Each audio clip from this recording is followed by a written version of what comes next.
experienced that. It was the first time that the Russians had driven onto our tanks. Das war der Clou. That was their showstopper.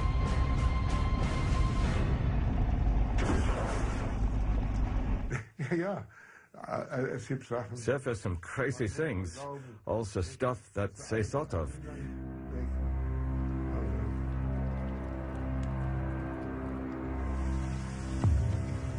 With just an hour's daylight remaining, whoever wins on this battlefield will win Kursk.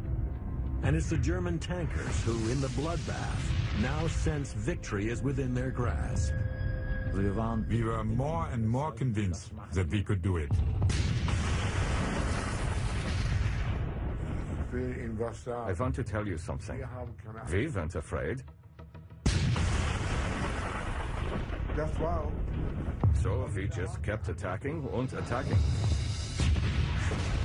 The SS advances relentlessly into the firestorm. The Soviet tank divisions are pushed back, almost to the edge of Prokhorovka, and panic now sweeps through the Russian ranks.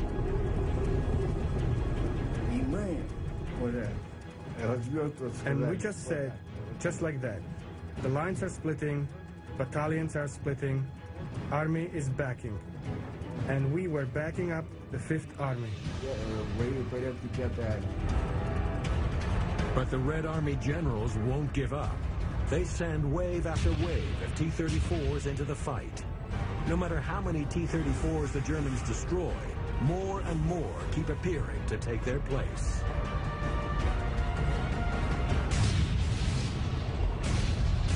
Rudolf von Ribbentrop is overtaken by the avalanche of Soviet T-34s.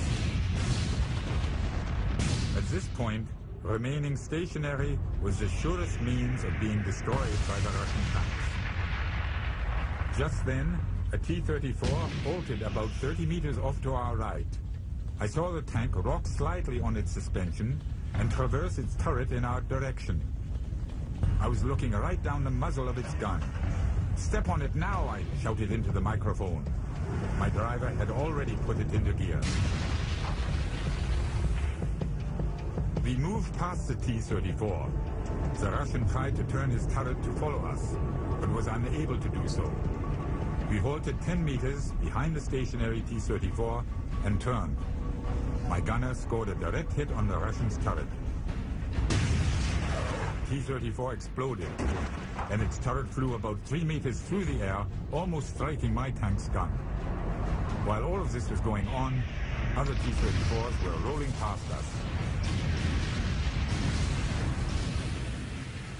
At day's end, after 11 hours of butchery, neither side has gained any ground at all. The Germans and Soviets are back literally where they first started. The battlefield belongs to neither, and Prokhorovka is strewn with the burned-out corpses of their tanks. The battlefield seemed like a cemetery of armored tanks and technology. On the entire field, on the ravines, on the edges of the forest, lay hundreds of damaged German and Soviet tanks.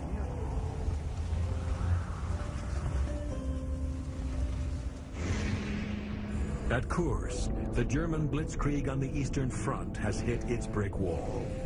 In the face of fierce Soviet resistance, neither arm of Hitler's pincer has come anywhere near to reaching its target, and Kursk itself remains unscathed.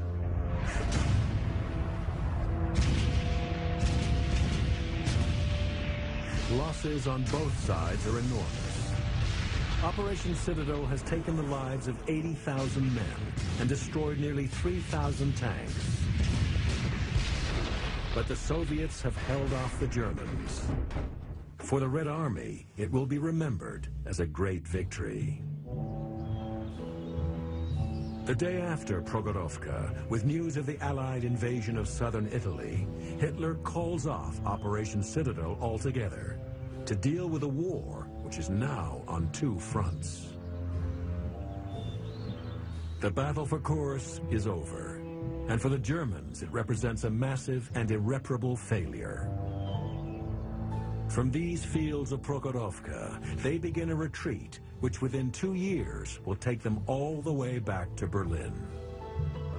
For our morale, it was really upsetting for everybody. What? We're going back? That doesn't happen to us. We didn't shout hooray anymore. In a single day on these killing fields of Prokhorovka, death harvested thousands of soldiers' lives. For many, it is a place of sacred memory, where the heroism of the Red Army's tank crews saved the Russian motherland. This was the turning point for the Red Army. I remember my friends who have passed away. I'm always remembering them.